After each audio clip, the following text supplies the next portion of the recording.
26 വർഷത്തെ രാഷ്ട്രീയ ജീവിതം, 6 തവണ ജനവിധി തേടി, ഒരിക്കൽ പോലും പരാജയമറിയാത്ത, ജനങ്ങളുടെ ഹൃദയമിടിപ്പറിഞ്ഞ് അവർക്കൊപ്പം പ്രവർത്തിച്ച് ഇന്ന് അങ്കമാലി നഗരസഭയുടെ ചെയർപേഴ്സണായിരിക്കുന്ന ശ്രീമതി റീത്ത പോൾ മാമാണ് ഇന്ന് നമ്മുടെ അതിഥിയായിത്തിരിക്കുന്നത്. സ്വാഗതം മാം. ഞങ്ങൾക്കറിയാം ആർക്ക് വോട്ട് ചെയ്യേണ്ടതെന്ന്. നിങ്ങളുടെ വോട്ടും ചോദിച്ച് വരണ്ടെന്നൊക്കെ പറഞ്ഞപ്പോൾ ഞാൻ ആകെ പേടിച്ചു പോയി. പിന്നെ ഞാൻ ആ ചേട്ടനിൽ പിന്നെ വോട്ട് വയ്ക്കാൻ ചെയ്തില്ല. ആ കാൻഡിഡേറ്റിനോട് ചോദിച്ച് റീത്തനെ കുറിച്ച് 5 പ്രാവശ്യം നിന്നു എന്നുള്ളൊരു ആക്ഷേപമല്ലേ ഉള്ളൂ, വേറെ എന്തെങ്കിലും കുറ്റമുണ്ടോ എന്ന് ചോദിച്ചാൽ അപ്പോൾ ആ കാൻഡിഡേറ്റ് പറഞ്ഞു ഇല്ല, വേറൊരു കുറ്റവും ഇല്ല. ഭയങ്കര നിർബന്ധം. അയ്യോ, ഒരു ചെയർപേഴ്സൺ ആയിട്ടുണ്ടായില്ല, 5 ടൈം വന്നിട്ട് മഹേഷ് ശർമ്മ വരെ ആയിട്ടുണ്ടായുള്ളൂ. എന്നെക്കാളും കൂടുതൽ ജനങ്ങളാണ് ആഗ്രഹിച്ചേക്കണം. ഞാൻ അവരാ വീട് റിപ്പയറിങ്, കോഴി, പശു, ആട് അങ്ങനെയുള്ള കാര്യങ്ങൾ മാത്രമേ ശ്രദ്ധിക്കുകയുള്ളൂ. നമുക്കിപ്പോൾ ഒരു വഞ്ചി മലയും മേടിച്ചു കൊടുക്കാൻ നമുക്ക് പറ്റുള്ളൂ, അവർ മീനെ പിടിച്ചോളണ്ടാവും. 26 വർഷം എന്ന് പറയുന്നത് ഒരു ചെറിയ കാലയളവല്ല. രാഷ്ട്രീയ ജീവിതത്തിൽ തിരിഞ്ഞു നോക്കുമ്പോൾ നമ്മൾ വ്യക്തിപരമായിട്ട് ഒരുപാട് നഷ്ടങ്ങളുണ്ടായിട്ടുണ്ടാവും. തീർച്ചയായിട്ടും നമ്മുടെ കുടുംബം, കുട്ടികൾ, അവരുടെ വിദ്യാഭ്യാസം, ഒരു വലിയൊരു കാലയളവാണ് നാം പൊതുപ്രവർത്തനത്തിന് വേണ്ടി നീക്കിവെച്ചത്. രാഷ്ട്രീയത്തിലേക്ക് കടന്നു വന്നത് ആ ഒരു സാഹചര്യം ഒന്ന് ഓർത്തെടുക്കാം. 2000 വനിതാ സംവരണം വന്ന സമയത്ത് വാർഡിൽ നിന്ന് നല്ലൊരു വനിതാ കാൻഡിഡേറ്റിനെയാണ് നേതാക്കന്മാർ ആലോചിച്ച് വന്നു കഴിഞ്ഞപ്പോൾ ഇങ്ങനെ അപ്പച്ചൻ പണ്ട് പഞ്ചായത്ത് മെമ്പറായിരുന്നു. അപ്പച്ചൻ്റെ മരണശേഷം ഒരു 3 വർഷത്തിന് ശേഷമാണ് ഇതിങ്ങനെ ഒരു ഇലക്ഷൻ വന്നത്. അപ്പോൾ അപ്പച്ചൻ ഒരു 18 കൊല്ലം പഞ്ചായത്ത് മെമ്പറായിരുന്നു, നല്ലൊരു നേതാവായിരുന്നു, സ്വാതന്ത്ര്യ സമര സേനാനിയായിരുന്നു. അദ്ദേഹത്തിൻ്റെ പേര് ജോർജ് പള്ളിപ്പാട്ട്. അപ്പോൾ അപ്പച്ചൻ നിന്നൊരു വാർഡ് തന്നെയായിരുന്നു അത്. അപ്പോൾ അന്ന് കോളനി എന്ന് പറഞ്ഞ് ഒരു 10-23 വീട്ടുകാർക്ക് അവിടെ ഒരു കോളനി ഉണ്ടാക്കി വീടൊക്കെ പണിത് ഇങ്ങനെ താമസിപ്പിച്ച്, അപ്പോൾ ആ ഒരു വാർഡിലെല്ലാവർക്കും ഭയങ്കര കാര്യമായിരുന്നു.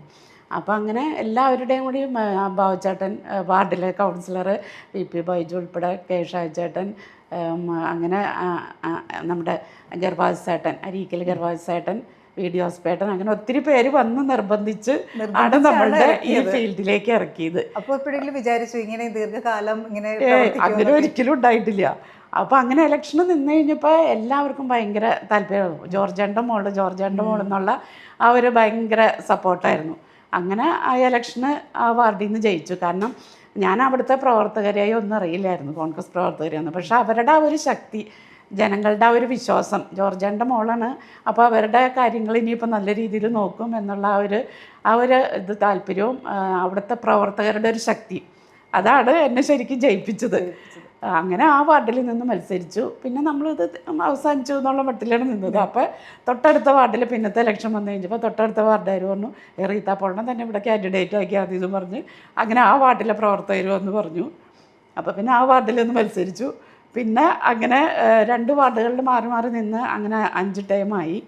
പിന്നെ ഇനിയിപ്പോൾ ഞാൻ 25 വർഷമായില്ലേ എന്നൊക്കെ ഓർത്ത് ഞാൻ ഈ തവണ 6-ാം വാർഡിൽ ശ്രമം ഉണ്ടായില്ലേ. അപ്പോൾ 6-ാം വാർഡിൽ ഞാൻ 5 കൊല്ലം മുമ്പേ തന്നെ ഒരു ആശാപ്രവർത്തകനെ ഇറക്കി. അവർ നല്ല വീട്ടിലൊക്കെ എല്ലാവരും നല്ല രീതിയിലൊക്കെ പെരുമാറിയ, എല്ലാവർക്കും നല്ല ഇഷ്ടമുള്ളൊരു വ്യക്തിത്വമായിരുന്നു.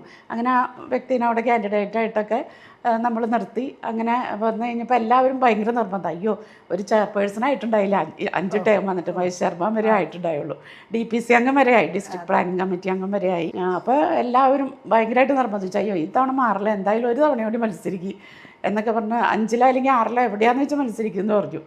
അങ്ങനെ പിന്നെ പറഞ്ഞ് എന്തായാലും അവിടേക്ക് ആൾക്കാരായില്ല. എന്നാൽ പിന്നെ 7-ാം വാർഡിൽ അപ്പോൾ ആരും അങ്ങനെ ഒരു കാൻഡിഡേറ്റ് തന്നെ അങ്ങനെ കിട്ടിയിട്ടുണ്ടായില്ല. അപ്പോൾ MLA പറഞ്ഞു ചേച്ചി എവിടെ നിന്നാലും മത്സരിക്കും, ചേച്ചി 7-ാം വാർഡിൽ മത്സരിക്കാൻ പറഞ്ഞു MLA. അങ്ങനെ 7-ാം വാർഡിൽ മത്സരിച്ചു. 7-ാം വാർഡിൽ ഈ പറഞ്ഞാൽ ഇപ്പോഴത്തെ പുതിയ വാർഡിൽ ഞാൻ അവിടുത്തെ പ്രവർത്തകരെയും അധികം അറിയില്ല, കുറച്ചൊരു 25% ആൾക്കാരെയൊക്കെ അറിയാമായിരുന്നു. പക്ഷേ അവിടെ ചെന്ന് കഴിഞ്ഞപ്പോഴും അവരും ഭയങ്കര എന്നെ ചേച്ചി നല്ല രീതിയിൽ പ്രവർത്തിക്കുന്ന ആളാണ്, ഞങ്ങൾക്കറിയാം, അവിടെ പഴയ വാർഡിലുള്ളവരോട് ഞങ്ങൾക്ക് അറിവ് കിട്ടിയിട്ടുണ്ട്.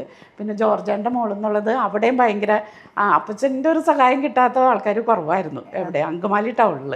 അപ്പോൾ ആ ഒരു ഇത് എനിക്ക് ഭയങ്കര ഇതായിരുന്നു. അങ്ങനെ അവിടെ നിന്നും 213 വോട്ടിന് ഭൂരിപക്ഷത്തിന് അവിടെ നിന്ന് വിജയിച്ചു പോകുന്നു. തീർച്ചയായിട്ടും നമ്മുടെ ജീവിതത്തിൽ നമ്മുടെ കാരണന്മാരും അല്ലെങ്കിൽ നമ്മൾ ചെയ്യുന്ന നന്മകൾ എപ്പോഴും നമ്മളെ പിന്തുടരും എന്ന് പറയുന്നത് വളരെ കറക്റ്റാണ് മാമിൻ്റെ കാര്യത്തിലും. ഇപ്പോൾ ഇത്രയും വർഷങ്ങൾ എന്ന് പറഞ്ഞാൽ ജനങ്ങൾക്ക് മടുപ്പ് തോന്നാം. എത്ര നല്ല ആളാണെങ്കിലും ചിലപ്പോൾ 2 പ്രാവശ്യമൊക്കെ ആയി കഴിയുമ്പോൾ ഒരു മടുപ്പും തോന്നാം, ഇനി പുതിയ ആൾക്കാർ വരട്ടെ എന്നും ചിന്തിക്കാം. പക്ഷെ അത് ചിന്തിക്കാത്തത് ജനങ്ങളോട് അത്രമാത്രം ജനങ്ങളെ അറിഞ്ഞ് അവരുടെ കൂടെ നിൽക്കുന്നത് കൊണ്ടാണ്. അതാണ് ഈ ഒരു വിജയത്തിന് പിന്നില്. പിന്നെ തീർച്ചയായിട്ടും ഒരു ചെയർപേഴ്സൺ ആയില്ലായിരുന്നു എങ്കിൽ അത് അങ്കമാലി നഗരസഭയ്ക്കും ഒരു വലിയ നഷ്ടമാണ്. ഇത്രയും വർഷം എന്നെക്കാളും കൂടുതൽ ജനങ്ങളാണ് ആഗ്രഹിച്ചേക്കുന്നത്. ഭരണസമിതി വന്നപ്പോഴും പറയുന്നുണ്ടായിരുന്നു, എല്ലായ്പ്പോഴും മാം വരുന്ന സമയത്ത് ചെയർപേഴ്സൺ വരിക എന്നുള്ള സ്ഥാനം മാറുന്നു, അല്ലെങ്കിൽ കൃത്യമായിട്ട് ഭരണം കിട്ടൂല. അതെ അതെ, ഭരണം കിട്ടാതെ വരിക. ഇത്തവണ പുതിയ ഭരണസമിതി പുതിയ ബജറ്റും കാര്യങ്ങളെല്ലാം അവതരിപ്പിച്ചു. ഒരു വനിത എന്ന നിലയിൽ അങ്കമാലി നഗരസഭയിലുള്ള സ്ത്രീകൾക്കും കുട്ടികൾക്കും ഒക്കെ ആയിട്ട് പുതിയ ആശയങ്ങളോ പദ്ധതികളോ എന്തെങ്കിലുമൊക്കെ നമുക്ക് വനിതകൾ നമ്മളെ എല്ലാ തവണയും നമ്മൾ അവർക്ക് പുതിയ സംരംഭങ്ങൾ തുടങ്ങാനായിട്ട് അവർക്ക് ഫണ്ട് വയ്ക്കാറുണ്ട്. അപ്പോൾ അതിനകത്ത് 75% സബ്സിഡി ഉണ്ട് വനിതകൾക്ക്. 25% മാത്രമേ ഗുണഭോക്താക്കൾ എടുക്കേണ്ട ആവശ്യമുള്ളൂ. പക്ഷെ പലരും അത് ശ്രദ്ധിക്കണില്ല. ഇപ്പോൾ വാർഡ്സഭയിൽ നമ്മൾ ഈ ആനുകൂല്യത്തിൻ്റെ ലിസ്റ്റ് കൊടുക്കും, വീടുകളിലേക്കൊക്കെ ലിസ്റ്റ് കൊടുക്കും. അവർ ആ വീട് റിപ്പയറിങ്, കോഴി, പശു, ആട് അങ്ങനെയുള്ള കാര്യങ്ങൾ മാത്രമേ ശ്രദ്ധിക്കുകയുള്ളൂ.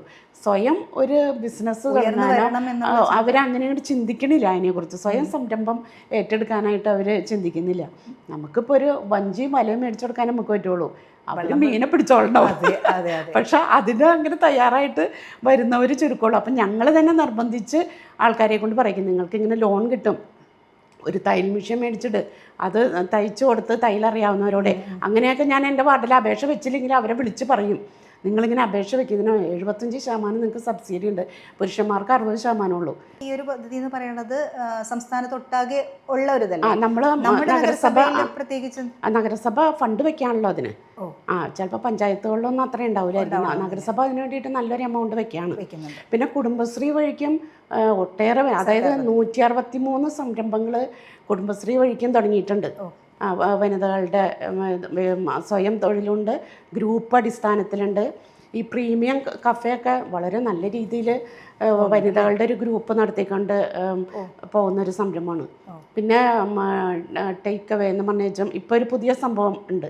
അതായത് അവിടെ എല്ലാ സാധനങ്ങളും റെഡിയാക്കി വെച്ച് അവർ തന്നെ അത് വിൽപ്പന നടത്തുന്ന, അതായത് ഇപ്പോൾ ഈ KFC ചിക്കൻ പോലെയൊക്കെ ഉള്ള കാര്യങ്ങളും പിന്നെ ഫുഡ് ഐറ്റംസ് എല്ലാം ഓർഡർ കൊടുത്തു കഴിഞ്ഞാൽ അവിടെ നിന്ന് ആൾക്കാർക്ക് കിട്ടത്തക്ക വിധത്തിലുള്ളത്. സ്ത്രീകൾ തന്നെ അക്ഷയ കേന്ദ്രങ്ങൾ, കമ്പ്യൂട്ടർ സെൻറ്റർ, ഹോസ്റ്റല് അങ്ങനെയൊക്കെ നടത്തുന്നുണ്ട്. ഇന്ന് എല്ലാ വിധത്തിൽ കൂടെയും സ്ത്രീകളുടെ ഉന്നമനത്തിന് വേണ്ടിയിട്ട് എല്ലാ വിധത്തിൽ കൂടെയും സാമൂഹ്യനീതി വകുപ്പ് വഴിയായിട്ടൊക്കെ അവർക്ക് ഇത്. പിന്നെ നമ്മൾ യോഗ ക്ലാസ് ഉണ്ട്, ജൂഡോ പരിശീലനം, അങ്ങനെയുള്ള കാര്യങ്ങളൊക്കെ ഉണ്ട്. പിന്നെ ഇനിയിപ്പോൾ പുതിയ ഒരു ഷീ ലോഡ്ജ് പോലെയുള്ള ഒരു സംരംഭമാണ് നമ്മൾ ഉദ്ദേശിക്കുന്നത്, പഴയ നഗരസഭയുടെ മെയിൻ്റനൻസ് പണികൾ നടത്തിക്കൊണ്ട്. അപ്പോൾ അവിടെ ഞങ്ങൾ അങ്ങനെ ഒരു സംവിധാനം അത് വളരെ അത്യാവശ്യമാണ്. വിവിധ എയർപോർട്ടിനോട് ഏറ്റവും അടുത്ത് കിടക്കുന്ന ഒരു നഗരസഭ. ഒരുപാട് സ്ത്രീകൾ നഗരത്തിൽ തങ്ങാനൊക്കെ ഉള്ള ഒരു സാധ്യത വരുമ്പോൾ അവർക്ക് വിശ്വാസപൂർവ്വം ഒരു സ്ഥലം ഉണ്ടാവുക, ഒരിടം ഉണ്ടാവുക എന്നുള്ളതൊരു വലിയ കാര്യമാണ്. ഈ അങ്കമാലിയെ കുറിച്ച് പറയുമ്പോൾ അങ്കമാലിയുടെ ഒരു വലിയ പ്രധാന പ്രശ്നമാണ്, ഒരു പരിഹരിക്കപ്പെടാത്തതായ ഒരു പ്രശ്നമാണ് നമ്മുടെ ഗതാഗതക്കുരുക്ക്.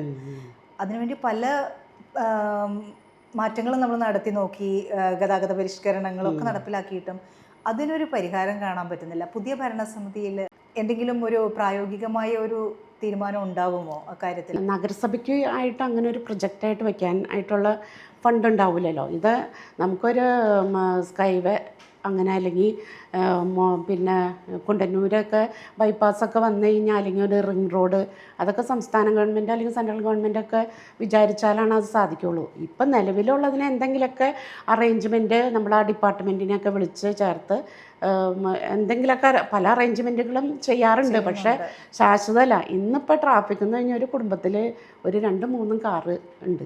ഒരാൾ പോകണമെങ്കിലും ഏറ്റവും വലിയ കാർ എടുത്ത് വെച്ചാണ് അവൻ സഞ്ചരിക്കാറുള്ളൂ. അങ്ങനെയൊക്കെ വരുമ്പോൾ ആണ് ഈ ആൾക്കാർ ലക്ഷറി ആയിട്ട് ജീവിക്കണു. അപ്പോൾ ആളുകളുടെ എണ്ണം കൂടുതൽ. പിന്നെ നമ്മൾ ഈ ബൈ റോഡുകളുണ്ട്, അതൊക്കെ ഞങ്ങളിപ്പോൾ കുറേശ്ശെ വികസിപ്പിച്ചുകൊണ്ടിരിക്കുന്നുണ്ട്. പക്ഷെ അപ്പോൾ അവിടെ താമസിക്കുന്നവർക്ക് ബുദ്ധിമുട്ടാണ്. കാരണം ഇതേപോലെ വണ്ടികൾ പോകുമ്പോൾ അവർക്കൊരു വണ്ടി എടുത്ത് ഒന്ന് പുറത്തിറങ്ങാനോ അതിനൊന്നും പറ്റാ. അപ്പോൾ അവർ തന്നെ അത് റോഡിന് വീതി കൂട്ടുമ്പോഴൊക്കെ അവർക്കും വലിയ താല്പര്യമില്ല. കാരണം ഇനി ഇതിൽ കൂടുതൽ വണ്ടികൾ പോകൂലോ എന്നുള്ളത് ഒരു ബുദ്ധിമുട്ടാണ്.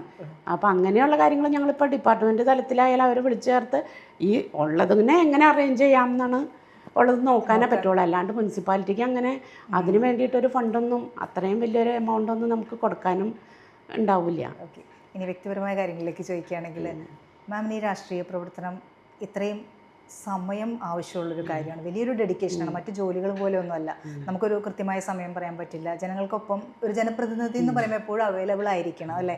പ്രത്യേകിച്ച് ഒരു കൗൺസിലറൊക്കെ ആയിരിക്കുന്ന സമയത്ത് ഇതിനേക്കാൾ കൂടുതൽ ജനങ്ങൾക്ക് അവൈലബിൾ ആവണം. ഇപ്പോഴാണെങ്കിൽ ഔദ്യോഗിക പരിപാടികൾ ഒത്തിരി ഉണ്ട്. അപ്പോൾ ഈ ഒരു തിരക്കിനൊക്കെ വലിയൊരു സപ്പോർട്ടായിട്ട് കൂടെ നിൽക്കുന്ന ഒരു ഫാമിലിയാണ്. ഫാമിലിയുടെ സപ്പോർട്ട് എത്രമാത്രം ഉണ്ട്? ഫാമിലി, പിള്ളേർ അങ്ങനെ ഇതിനോട് വലിയ താല്പര്യമില്ല. ഹസ്ബൻഡ് കുഴപ്പമില്ല, എല്ലാ കാര്യങ്ങളൊക്കെ. ഇപ്പോൾ പുള്ളി റിട്ടയർഡായി. അപ്പോൾ അതുകൊണ്ട് എനിക്കിപ്പോൾ ഫാമിലിനെ കുറിച്ച് ഓർത്ത് ടെൻഷനില്ല. ഇപ്പോൾ പുള്ളി റിട്ടയർഡ് ആയതുകൊണ്ട് പുള്ളി ഫാമിലിയുടെ കാര്യങ്ങളൊക്കെ കുറേ ഏറ്റെടുത്ത്, അല്ലെങ്കിൽ നമുക്കൊന്നും മുന്നോട്ട് കൊണ്ടുപോകാൻ പറ്റില്ല. കാരണം ഇപ്പം നമ്മൾ വീട്ടിലൊക്കെ കയറുമ്പോൾ ചിലപ്പോൾ 8 മണി 9 മണിയൊക്കെയാവും. രാവിലെ തന്നെ പല തിരക്കുകളുണ്ട്, എപ്പോഴും ഫോൺ വന്നുകൊണ്ടിരിക്കും, രാത്രി ആയാലും എപ്പോഴും ഫോൺ വന്നുകൊണ്ടിരിക്കും. അപ്പോൾ ഇതൊക്കെ അഡ്ജസ്റ്റ് ചെയ്യണ ഒരു ഹസ്ബൻഡ് നമുക്കില്ലെങ്കിൽ നമുക്കൊന്നും പറ്റില്ല. പിള്ളേർ അത് നമ്മളോട് അത്ര ഇടയില്ല, പക്ഷെ അവർക്ക് വേറെ കുഴപ്പമൊന്നുമില്ല. ഒന്നിലും പരാതി പറയാൻ ആഗ്രഹമൊന്നും വരില്ല, പക്ഷെ നമ്മളെ സപ്പോർട്ട് ചെയ്യാൻ അവർക്കും നേരമില്ല. അതെ അതെ, പൊതുവെ രാഷ്ട്രീയ രംഗത്തുനിന്ന് സ്ത്രീകൾ കുറച്ചൊന്ന് അകന്ന് നിൽക്കുകയാണ്. എന്താ വെച്ചാൽ അതൊരു പക്ഷേ അവർക്ക് രാഷ്ട്രീയത്തെക്കുറിച്ചുള്ള അജ്ഞതയാവാം, അല്ലെങ്കിൽ ഒരുപാട് സമയം ഇതിൻ്റെ പിന്നാലെ പോയാൽ ഫാമിലി പോകും എന്നൊക്കെയുള്ള ഭയങ്കര പേടിയാവാം. പക്ഷെ ഇപ്പോൾ ലേറ്റസ്റ്റ് ആയിട്ട് നോക്കുകയാണെങ്കിൽ ചെറിയ പെൺകുട്ടികളൊക്കെ ധാരാളമായിട്ട് കടന്നു. പക്ഷെ അപ്പോഴും സ്ഥിരമായി നിൽക്കുക എന്നുള്ളത് അതൊരു ഡെഡിക്കേഷനാണ് ശരിക്കും അല്ലേ? നമ്മുടെ സൊസൈറ്റിക്ക് വേണ്ടി നമ്മൾ ഒരു സമയം കണ്ടെത്തണം, അല്ലെങ്കിൽ നമ്മുടെ സമയം കൊടുക്കുന്നു എന്നുള്ളത് നമ്മുടെ ഏറ്റവും വിലപ്പെട്ട നമുക്ക് കൊടുക്കാൻ പറ്റുന്ന സാധനമാണ് നമ്മുടെ സമയം എന്ന് പറയുന്നത്. അപ്പോൾ അത് കൊടുക്കുക എന്നുള്ളതൊരു വലിയ മനസ്സാണ്. നമ്മത് ചെയ്യുന്നത് കൊണ്ട് തന്നെയാണ് ഇപ്പോഴും ജനങ്ങളെ ഇത്രയും സ്നേഹിച്ച് കൂടെ നിൽക്കുന്നത് അല്ലേ? അപ്പോൾ ഈ രാഷ്ട്രീയ പ്രവർത്തനത്തിൽ, ഈ രാഷ്ട്രീയ ജീവിതത്തിൽ തിരിഞ്ഞു നോക്കുമ്പോൾ ഏറ്റവും മനസ്സിനെ ഭയങ്കരമായിട്ട് ആ ഒരു കാര്യം ചെയ്തതിൽ വളരെ മനസ്സ് നിറച്ചൊരു സംഭവം, അല്ലെങ്കിൽ ഇന്നും ഓർക്കുമ്പോൾ വല്ലാത്തൊരു ഹൃദയസ്പർശിയായിട്ടുള്ള എന്തെങ്കിലും ഒരു അനുഭവം ഒന്ന് ഓർത്തെടുക്കാമോ? അത് ചെറിയ കാര്യങ്ങളായാലും നമുക്ക് ഭയങ്കര, അതായത് ജനങ്ങൾ എന്തെങ്കിലും പറഞ്ഞിട്ട് നമ്മളത് അവർക്ക് ചെയ്തു കൊടുക്കുമ്പോൾ നമുക്ക് ഭയങ്കര സംതൃപ്തിയാണ്. അതവർക്ക് ചെയ്തു കൊടുക്കാൻ പറ്റുക. അപ്പോൾ അവരുടെ ആ ഉള്ളിൽ ആ ഒരു നന്മയും ആ ഒരു സ്നേഹവും നമ്മളോട് എപ്പോഴും ഉണ്ടാകും. ഞാൻ ഒരിക്കലും ഒരു രാഷ്ട്രീയ ചിന്താഗതിയോടുകൂടി ആരോടും പെരുമാറില്ല.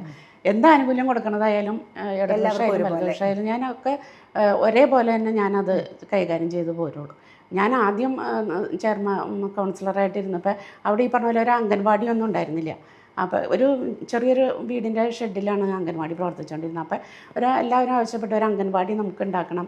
അപ്പോൾ അങ്ങനെ അന്ന് ഞങ്ങൾ നടന്ന സ്ഥലം അന്വേഷിച്ച് നടന്നിട്ടൊന്നും കിട്ടുന്നില്ല.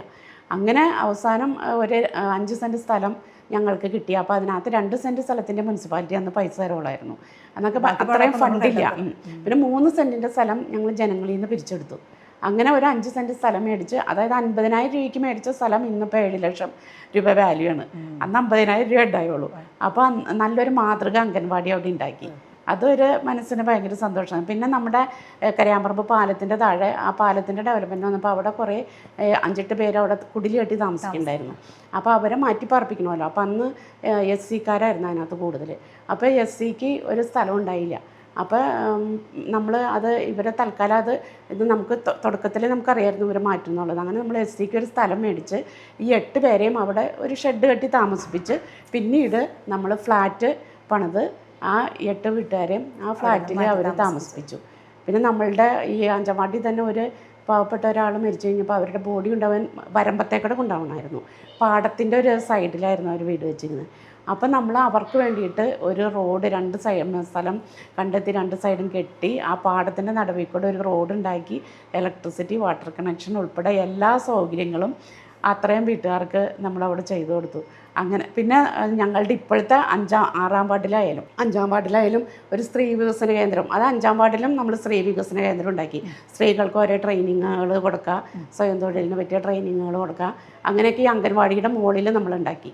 ഈ 5-ാം വാർഡിലായാലും നമ്മൾ ഒരു സ്ത്രീ വികസന കേന്ദ്രം, ഒരാൾ 2 സെൻറ്റ് ഫ്രീ തന്നു നമുക്ക്.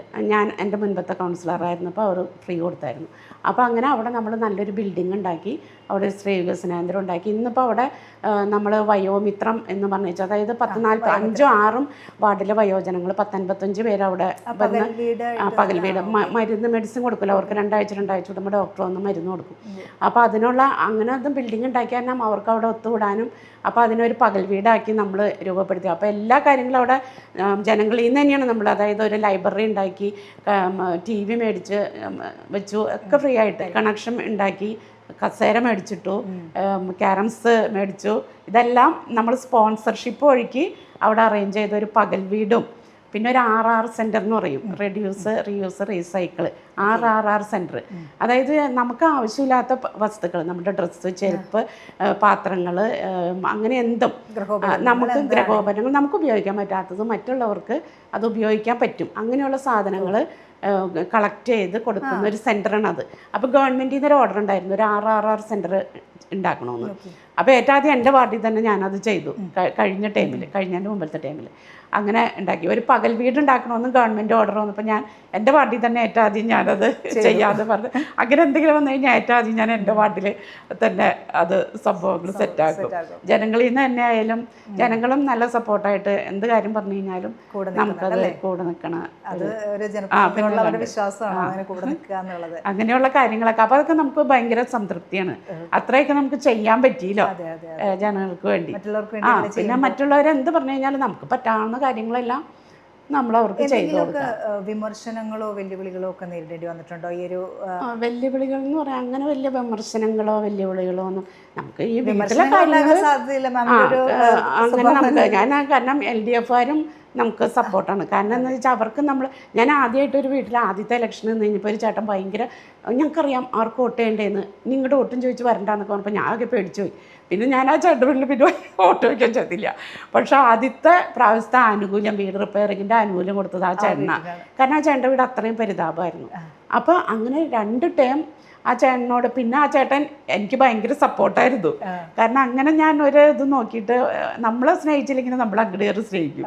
അതുകൊണ്ട് തന്നെ അവരായാലും വിമർശിക്കില്ല. കാരണം 5ാമത്തെ ടൈം ഞാൻ മത്സരത്തിന് നിന്ന് കഴിഞ്ഞപ്പോൾ അവിടുത്തെ ഒരു ഓപ്പോസിറ്റ് സ്ഥാനാർത്ഥി ഒരു വീട്ടിൽ വന്ന് ചോദിച്ചു കഴിഞ്ഞപ്പോൾ LDF-ൻ്റെ വീട്ടിൽ ഇങ്ങനെ വോട്ട് ചെയ്യണം എന്നൊക്കെ പറഞ്ഞു. ചേച്ചി 5 പ്രാവശ്യമായാലും നിൽക്കണോ എന്നൊക്കെ പറഞ്ഞു കഴിഞ്ഞപ്പോൾ ആ ചേട്ടൻ LDF-ൻ്റെ ചേട്ടനാണ്. അപ്പോൾ ആ ചേട്ടൻ കാൻഡിഡേറ്റിനോട് ചോദിച്ചു റീത്തനെ കുറിച്ച് 5 പ്രാവശ്യം നിന്നു എന്നുള്ളൊരു ആക്ഷേപമല്ലേ ഉള്ളൂ, വേറെ എന്തെങ്കിലും കുറ്റമുണ്ടോ എന്ന് ചോദിച്ചാൽ അപ്പോൾ ആ കാൻഡിഡേറ്റ് പറഞ്ഞു ഇല്ല വേറൊരു കുറ്റവും ഇല്ല. അപ്പം അങ്ങനെ പിന്നെ നമുക്ക് വോട്ട് കിട്ടിയിട്ടില്ലെങ്കിലും നമ്മളെ കുറിച്ച് നല്ലത് പറയാമെന്നാണല്ലോ, നമുക്ക് വോട്ടിനേക്കാളും വിലപിടിപ്പ് അതിനാണല്ലോ. അതെ.